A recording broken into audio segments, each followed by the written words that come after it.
సుభాష్ చంద్రబోస్ చనిపోయి 50 సంవత్సరాలు బతికినాడు. మళ్ళీ ఆ విధంగా మాటలు కోటలు దాటుతున్నాయి.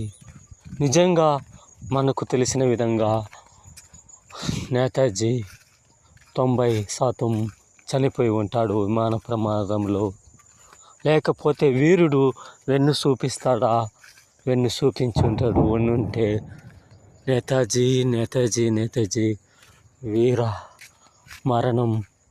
పాపం మన దేశ ప్రజలు బాగుంటే మన దేశంలో భగవత్ సింగ్ మాదిరిగా ఊపిరి వదిలి ఉంటాడు.